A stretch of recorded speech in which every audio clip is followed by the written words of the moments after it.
you're the one purchasing the kettle. Mm-hmm. What are you going with? What brand? What accessories?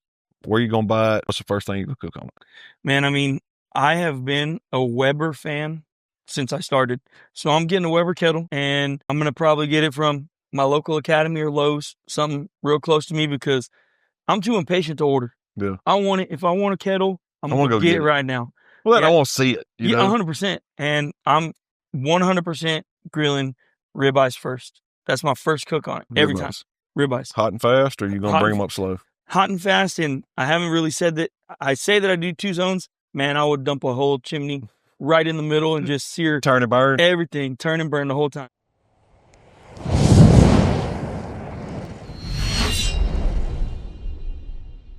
Hey, welcome back to OutTheSmoke. We're in the HowtoBBQRight studio today, and it ain't just me in the room. I got my good buddy Alonzo. I'm not even going to try to, you're going to have to do the last name. I just know Alonzo. Cantu.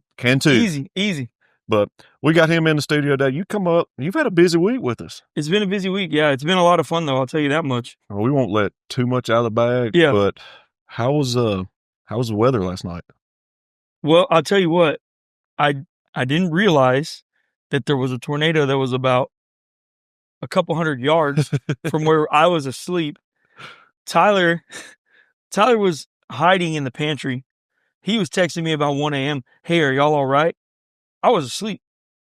I woke up. Pantry? Oh, he was in the smokehouse. He was in the smokehouse. He was hiding out in the pantry. He said he had paper towels around his head just in case. And again, I'm at the house. I'm asleep. I wake up 7:30, 7. I see my phone. I'm like, what do you mean? You know, and then I get out, start looking around. I'm like, oh, there's debris everywhere. Yeah. I was like, something really happened last night. Then when we started driving over here from the smokehouse, I'm talking trees that looked like they were about, I mean, the size of a truck, you know, like the width, just uprooted. And they were all over the road and everything. I'm like, dude, no, something seriously happened. So I'm actually really glad that I was asleep. Yeah. I probably would have freaked out a little bit, but it ended up being all good. Although I heard it was pretty bad in some areas. Yeah. So the tornado that touched down where y'all were at, I want to say stayed on the road or stayed on the ground from where you're at all the way to or up past Tennessee Mojo where he lived. Cause like it wiped their whole town out. Like their town's gone in Selma, Tennessee. Yeah. So it was a rowdy night last night. I didn't get much sleep. We woke up about 1, I guess, when it really got rowdy, and the wife and the dogs got in the storm shelter. And of course, you know, we're in Mississippi. We get on the back porch. We got to look, you know, we're out there like scanning, like trying to see it. And storms don't bother me, but I don't like them at night because you can't see them. Like, you don't know what's going on. Oh, yeah. And it gets sketchy every now and then. So you at least have a shelter at your house, though? Yeah. We got a walk-in storm shelter. Yeah, well, because Rochelle was like, just so you know, the safest spot is probably going to be the restroom next to, you know, the kitchen up there in the front. So we're like, okay, you know, kind of freaking out a little bit about hearing that, but, you know, it ended up being all good. Yeah. But anyhow, so Alonzo, we're going to jump into it in a little bit. We're going to talk about kettle cooking. Okay. And when we kind of set up this series, you know, me and Tyler sit down, it was like, man, who can we call on for kettle cooking? Sure. And I want to say probably one of the first videos I've ever seen of you. Yeah. You were cooking on a kettle. Yeah. And probably still have that same kettle. We got the same kettle. And now we're going to talk about just the kettle style grill. Of course, Weber makes a kettle. There's 1,000 of different style kettles, but just a simple kettle style grill. Yeah. And we all started one. At some point in our life, everybody's on a kettle. Oh, 100%. And if you hadn't, you need to. Because it's like, I love it. I fire it up 3 or 4 nights a week, you know? Well, I mean, to me, they're real versatile, and it's the perfect grill to start with in order to get into the hobby. Yeah. Right? It kind of opens the doors. That's the way I look at it. So, speaking of getting into the hobby. Yeah. Tell us a little bit about yourself. I know who you are. Yeah. But yeah. So, I mean, my name is Alonzo Cantu, like you said. I'm the owner of Gulf Coast Smoke, which is a brand that we've been trying to build for about 4 years now. You know, started as just a hobby, just trying to do something fun. And it's kind of blossomed into something. I don't really know what yet, but, you know, we have 5 barbecue seasonings now. We compete all throughout Texas, and now we're starting to travel to shoot content and do stuff with people like you and Malcom. And, you know, we have a really good relationship with the whole HowtoBBQRight team, the Swine Life team. So it's been a long time coming. and it's finally starting to feel like, oh, we're kind of doing something doing now, something. right? We're doing something. It's hard to, like, I tell that to a lot of people. You know, I worked as a mechanic for Caterpillar, and I was a supervisor up there. And, you know, when you walk in to give your 2 weeks notice and they ask you what you're doing, and they're like, I'm going to sell barbecue rub, or I'm going to do something in barbecue, and people don't understand. Like, it's a disconnect from, oh, you can actually do barbecue for a living as being a reality versus, oh, you just see the people on TV do it, you know? Yeah. Like, it's way more to it than people give it credit for. You know, that's one of the things that I've kind of noticed this week. You know, so I've been here before. I've hung out with you guys before, but this was a more intimate setting, right? Yeah. So it was more personal. I really am starting to get to know you guys. I'm starting to get to know Rochelle and Malcolm, Tyler, you, Jonathan, Todd. There's so many people. Jacob, not Jonathan, sorry. Oh, Jonathan, yeah, he's a new hire. I ain't met him yet. Yeah, you ain't met him. No, Jacob. And it's just, what's going on here is it's not normal. And that's in a good way, right? This is something insane that's being built, or that has already been built and is continuing to grow. And seeing that it's possible is definitely like, oh man, I'm amped. Yeah. I'm amped. This is not even that we'll ever be at this level, but let's just say we got to half of it. We're pretty dang successful. I tell people, like, I am very fortunate. Yeah. I do exactly what I dreamed about doing. And it's not just one avenue. You know, we're involved in the barbecue, we're involved in the hunting, we're involved in podcasts. It's like, man, we just get to create content and live our life and enjoy it. And it does have its moments. Like, you're gonna run into them days to where it's like, man, but all you got to do is, like, you can't replace this. Yeah. Like, this is, it takes me, like, there's been days when I've had a bad day and I have to, like, snap into reality and be like, what are you griping about? Yeah. Like, you got one of the best jobs out there. Put a smile on your face and roll on with it. Man, you know, it's definitely something that I think about a lot, right? Because there's times when I feel the same way, and it's like, dude, you're complaining about making barbecue videos? Like, are you serious right now? This is the life. If you could turn this into an everyday thing, you absolutely made it. Yeah. And it's fun. And again, we're very fortunate. And, you know, that's what I was sitting there thinking driving up here. I don't know how, like, I don't know our first line of communication. I can't remember it. Like, I know about when it was. Man, I know. I couldn't tell you when our first line of communication was. I know that. I don't know if it was like a Facebook comment or a YouTube comment or maybe even like a wholesale application. I can't remember. You know what? I think it might have been the wholesale application. And I talked about that in the podcast with Rochelle and Malcolm today. And I was telling them, you know, because, you tell them you had the best wholesale rep out there? I did. Okay. All right. Just making sure. Sorry. Don't get choked up. It's just okay. No, I did. And I told them, I said, when I first reached out to you, I said, hey, can I sell these seasonings on my website? Yeah. And you said, yes, as long as you're not Amazon or what was the other? E-commerce, eBay. eBay. And so I said, I'm neither. And you're like, you're good. So what I started doing was I was trying to leverage your seasonings and their seasonings for people to come to my website. Yeah. And then I was giving away free samples of Southern Hospitality. That's what it was. That was the only one we had. Yep. Hospitality. We're wearing it right now. Yeah. And had to support you, man. Man, I appreciate it, man. Rochelle had hers on today too. I'm like, heck yeah. Dang. But you know, it was trying to leverage what you guys were doing to help myself out. That's really all it was. I mean, yes, I was selling the seasonings and making money, and you guys were making money at the same time. So I was consistently buying and like, hey, we carry HowtoBBQRight rubs. Hey, we carry Swine Life rubs. And it was a way for people to come to our website. I would send those free samples and then they'd be like, hey, what was that? Oh, that was my rub. Oh, where do we buy it? Yeah. Well, the same exact website you bought their stuff on, you know? Just come see me. 100%. And it's just been really cool that it went from that to now where, you know, we're able to sell them on our own, which is, it still blows my mind, you know? It's like, man, I mean, it's almost like, what are we really doing here? But when you have a product and it works and it's good and people are going to buy it, especially if you're marketing it the way, you know, we put it out there all the time, you know, every weekend on a competition or on a video, or, you know, you guys carry it here in the shop now and on your website. We're in about 35 stores, you know, which is not that many, but for us, it's a pretty good amount. Yeah. They're all over the States. We got one in Australia. I mean, it's out there now. It's a thing, and it's not something that you can just turn off anymore. It's got to keep going forward. Yeah. It's hard. Like, so I went through that whole stage of like, we got the product, we got on YouTube, and, you know, we were doing videos and it was growing. Like, it was growing fast. Oh, yeah. And, you know, I kind of hit like a little, not a slump, but just a lull in it because we had so much going on. It was just, I was changing careers. It was a lot going on. So I'm out of the rhythm of doing this. So that was one reason we kind of kicked off OutTheSmoke because, like, hey, we've already got something established. Sure. I've worked here anyway. Yeah. Like, let's capture it, you know? Yeah. But it's a lot goes into a brand versus just the product. And 100%.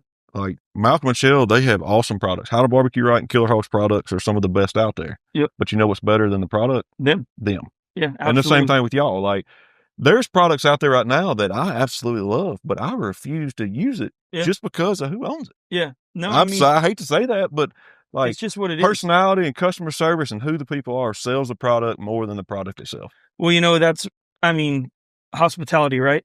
Southern hospitality. That was our first one ever.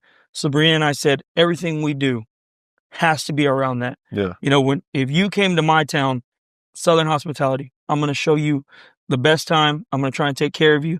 It's the same way we would do it to anybody if they came to the house. Right. When we're giving you barbecue, hey, this is our way of showing you Southern hospitality. So yeah, of course, it's a major play on words, right? And it's something that we try and revolve our whole life around. If we're not good people, like you said, I could have the best product in the world. You wouldn't want to buy it. Yeah. I'm not saying I'm the best person, but I try and carry myself in the right way. And my wife does as well. We like to be really family oriented. And if we do those things and we keep our nose straight, don't get in trouble, don't do anything crazy, I don't think we can fail. Yeah. And I mean, it's real easy to get in trouble in a barbecue contest. Man, I'll tell you filming your own videos in your backyard. Like, oh yeah. It's, barbecue contests, they're fun. They're a blast, but they're serious. It's a different world. You know, the competitors, they're different people. I'm not saying a good or bad way. I'm saying they're different. You know, you got judges out there and you got just, man, you don't want to make anybody mad. A lot of people spend a lot of money being out there. So like you said, very serious. I mean, if I was messing with you at a contest after you just spent $2,000 to go to it, you probably ain't going to be very happy with me, right? And two, what we do for a living has caused barbecue to be even more like, for sure. It don't take much. You can ruin your brand like that. 100%. And, for instance, I've heard a guy talk about, he had a guy come paid all this money to take his class and then goes out and tells everybody. And he's like, you paid for that information. Like, don't burn the bridge by just giving it to people. Like, I get what he's saying, but like, it's so much going on in the barbecue world that one wrong step, all jokes aside, like, can screw up. Oh, for sure. I mean, and with the class thing, right? We see it all the time. Yeah. I mean, especially because like Phil Breeden, LC Barbecue, he'll give classes. I mean, there was a big thing where people were taking his notes and selling them to others. Hey, I took the class for 1,000. Mark, I'll give them to you for 500. Yeah. And then it's like, well, now I'm a piece of junk and Mark's a piece of junk too for asking. Yeah. And it just paints a bad picture on you. You got to really, you got to stay within your lane. And I only gave you $250 for that. Right. It wasn't $500. Yeah, you didn't give me $500. Yeah. So I'm still a little salty about it. So we brought you in to talk kettles. Sure. And I'm sure we'll touch on lifestyle along the way because a kettle is kind of a lifestyle. Yeah. But when would you say, well, first off, what is a kettle? It's just a circular grill, charcoal grill. I mean, it's literally a circle. It's got a cooking grate. It's got a charcoal grate. It's got some dampers on the bottom. You just throw the coals in there and you just get to grilling. Yeah. It's pretty simple. It's kind of like if you was to draw a grill as a cartoon character, you're going to draw the kettle. 100%. Or the stick burner, one of the two. Yeah. That's another podcast. Yeah, yeah. But so when would you say, did your dad have a kettle? My dad had a kettle. And then also, man, when I bought my first house, which was, 2016. Yeah, 2016. I mean, one of the first things I bought was a Weber kettle right away. I wanted a kettle in my backyard. We were grilling steaks. Buddies wanted to come over. Hey, let's have some drinks. Let's grill steaks. I got to go get a kettle. Yeah. I mean, it was just, and that basically started everything. I mean, my dad always grilled. My dad always cooked. But when I was in my backyard, now I didn't have to worry. Now I could invite over 50 friends if I want. Now I could have people. Now you got to pay for all the burgers and all the meat. Yes. Yeah, I can have people acting dumb. It wasn't at my parents' house anymore, right? It was at my house. So, oh man, come over for steak night. Let's do steak night. And man, I'm buying everybody steaks. And I found out pretty quickly, like, you kind of can't do this every weekend. But man, it was cool the first couple, though. Oh, yeah. But man, you got to have a kettle if you want to grill steaks or make burgers. Like you said, it's just necessary. I mean, I think of like a kettle, to me, you got to have a Weber kettle. That was the OG. You have to. 22-inch kettle. I guess, was the OG always a 22 or was it an 18 or 16 before? Don't catch me lying. I think the 16 was original, maybe. It could have been. I need to look. I'm gonna Google it. Google it. But that to me is like picture perfect is a Weber kettle. Yeah. Bad as I hate to say it, some old Kingsford match light the bag, drop it in the kettle, grill burgers. 100%. You know? We were just talking about it at on the podcast earlier. Like, man, I remember my dad used to use charcoal lighter fluid. It is what it is. Let's see. What size kettle was the original Weber? Any guesses? 18. Most early Weber kettles were black and came in various sizes, starting at 18.5, 22, and 26. I hadn't seen a 26 kettle in so long. I have one. I used to have a ranch. Oh, yeah? And like a dummy, I sold it for like, I bought it for cheap and I sold it for cheap. I was like, I don't need that big, ginormous thing. I wish I still had. Aren't they like $1,500? Yes. Yeah, you should have kept huge. Oh, they're huge. So with the kettle, what's the smallest, you know? I know you got them little camping kettles. They were like a 12 or 14 maybe. Yeah, so I think you can get like a 12-inch. I have one of those too. Just tabletop. You can carry it around. Pretty simple. And then you go up to 26. 26. Well, if you want to call the ranch. That's a 36? It's, again, don't catch me lying. I think you can do like 400 hot dogs on it or something. Like it's crazy. Yeah, it's huge. So I never cooked on the ranch. I've cooked on several 16s, 18s, and of course the 22. Mm-hmm. And that's what I have on my back porch is a 22. Yeah. What was the staple? What was the recipe as a kid? Man. I mean, it's going to have to be burgers for me, but burgers for you, man. My dad was always fajitas. Really? Yeah, always. You know. So that was good eats. Oh, for sure. Got to be. Yeah, I mean, 100% that. Or my dad always liked to make the country style pork ribs. You know, just the strips of pork butt. Yeah. But man, he would just grill everything, and it was just out of this world. Now, with that, you know, my dad wasn't using a thermometer or anything, so sometimes he was cooking until it was dry. Sometimes they were perfect. Other times you're like, dang, Dad, I don't know if I could chew this. But, you know, it just is what it is. It was always good. So when you get a kettle, so I would say Walmart, Lowe's, Home Depot, any box Academy, store anything. Has a kettle. Absolutely.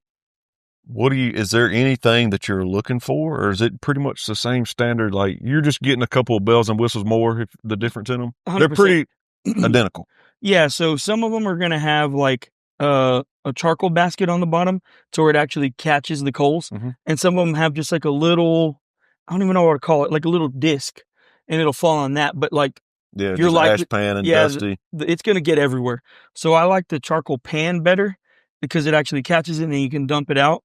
But other than that, you basically have like a standard original 22-inch kettle, and then you have like a master touch. Yeah. So I think the master touch got a propane ignition or something. Maybe some of them do. Exactly. Like I said, so you're just going to get little bells and whistles on all of them. Yeah. But man, go get a standard one. You're going to be good to go. Yeah, get the standard one with the ash catch, because mine does have that. Man, that's a lifesaver. Oh, 100%. That's so much easier. Ash catcher, I think, you pretty much have to have it. And I think like with the kettle, you learn fire management very easily. For sure. On a budget. 100%. You know? Like I've cooked pork butts on it. I've never tried a brisket. Yeah. I've done ribs. Of course, any other, chicken, beef, prime rib, whatever. You know. A kettle will cook anything, but it's different. It's fun. It is. And little minute changes, you get to learn that as you cook. And I mean, there's so many different ways you can do it on a kettle too, right? You can just do 2-zone cooking. Push all the coals to one side, light one side of them. They'll burn one way. If you need to add more coals, do it. Yeah. You can do the snake method. You can get something like a slow and sear, like an attachment for it. There's just so many different ways to do it. But honestly, I feel like you don't need any attachments. Just use a straight kettle. I like to get a half pan.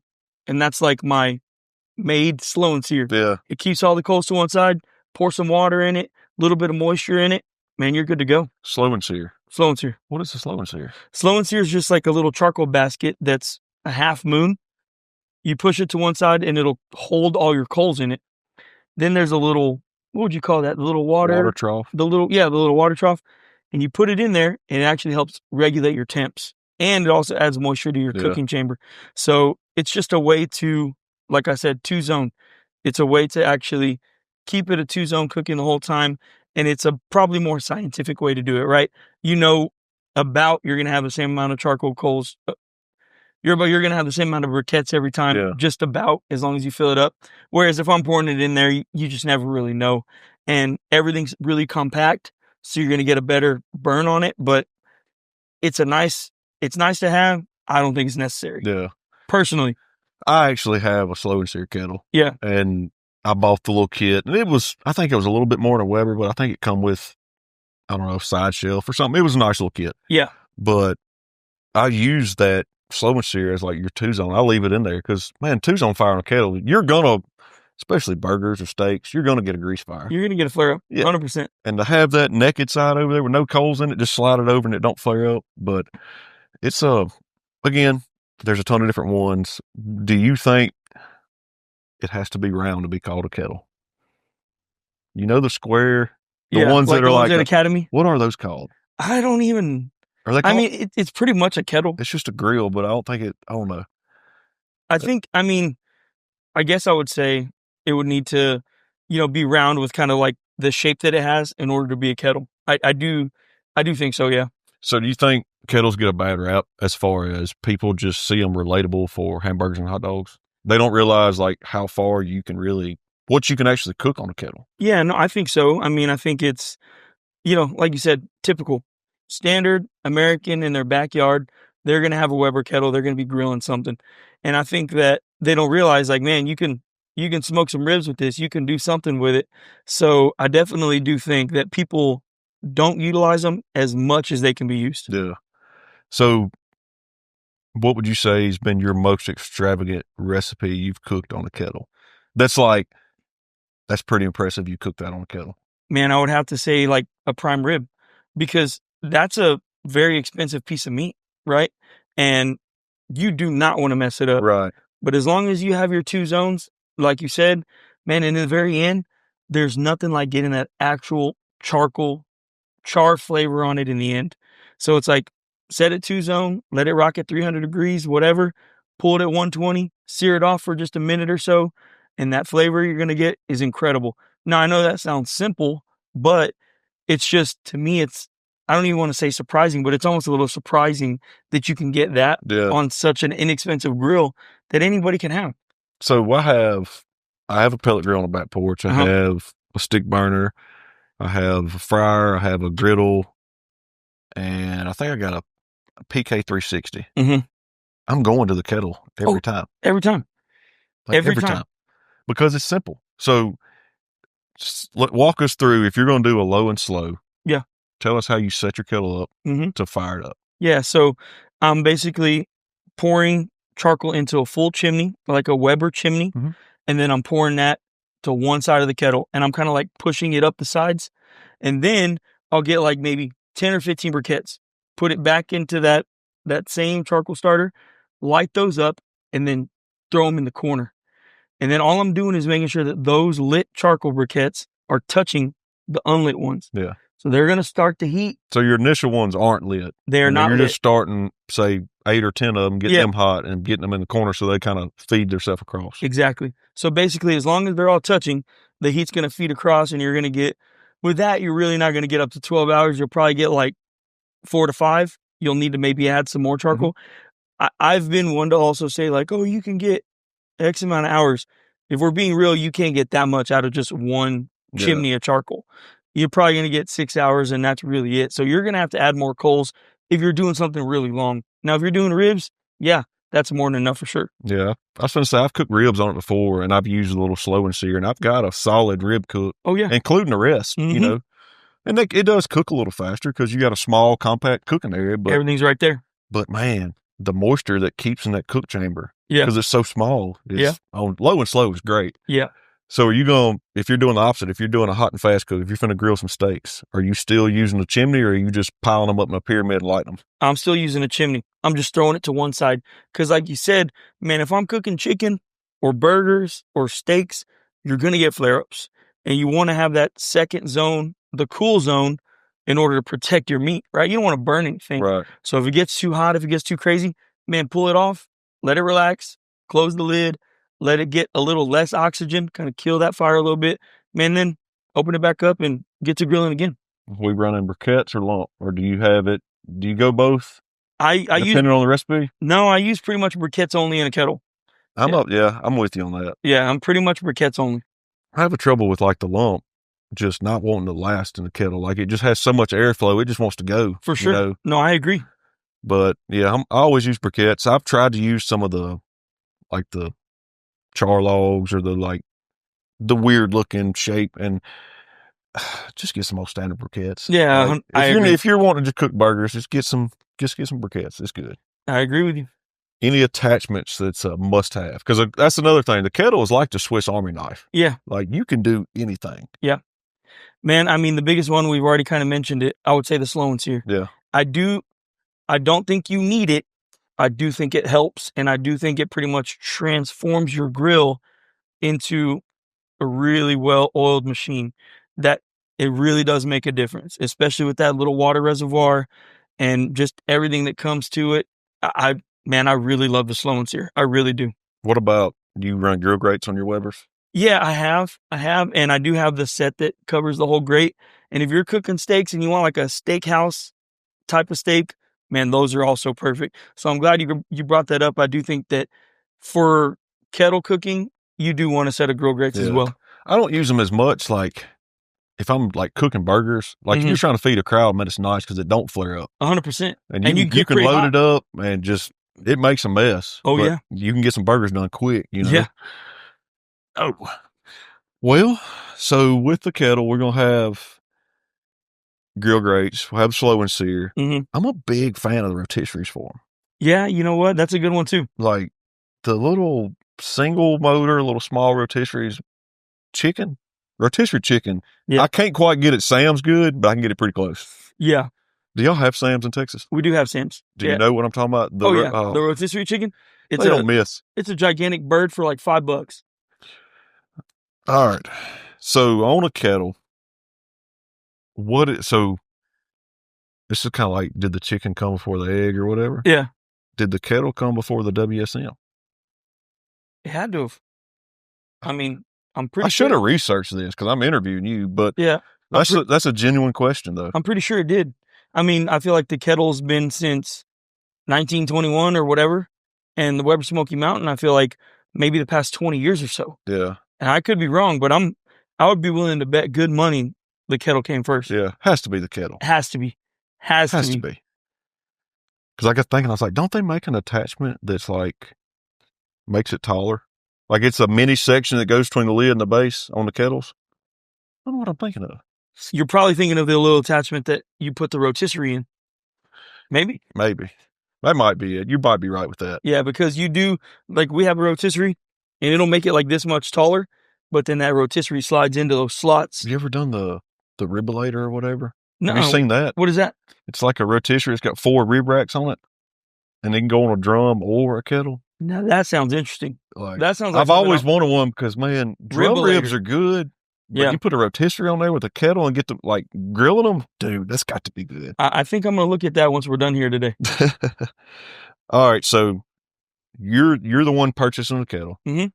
What are you going with? What brand? What accessories? Where are you going to buy it? What's the first thing you can cook on it? Man, I mean, I have been a Weber fan since I started. So I'm getting a Weber kettle, and I'm going to probably get it from my local Academy or Lowe's, something real close to me, because I'm too impatient to order. Yeah. I want it. If I want a kettle, I'm going to get it right now. Well, I want to see it. You know? 100%. And I'm 100% grilling ribeyes first. That's my first cook on it. Every time. Ribeyes. Hot and fast, or are you going to bring them up slow?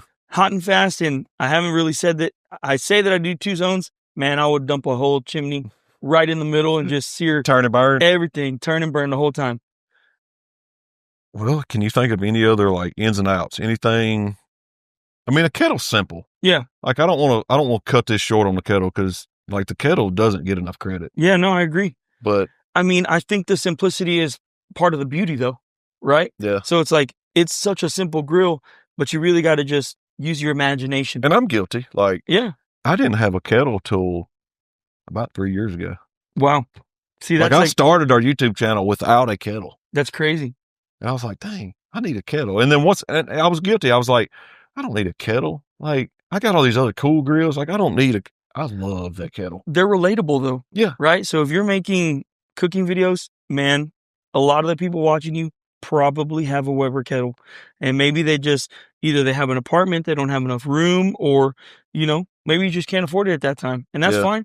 Man, get you a kettle, and I promise you can do all the same stuff. You won't be disappointed. You will not be disappointed. So I'm going to give you a chance to toot your own horn for a little bit. Sure. So what all has Gulf Coast won? Like, tell me a little bit about your competition side of things. And, man, have you ever cooked on a kettle at a contest? Chicken, yes. Yeah, so half chickens all the time. I love cooking half chickens on a kettle because it's grilled chicken, right? The judges in Texas they're 100% off the streets. Yeah. Right? So they just want good backyard chicken, and that's cool. So I love cooking with the kettle for chicken.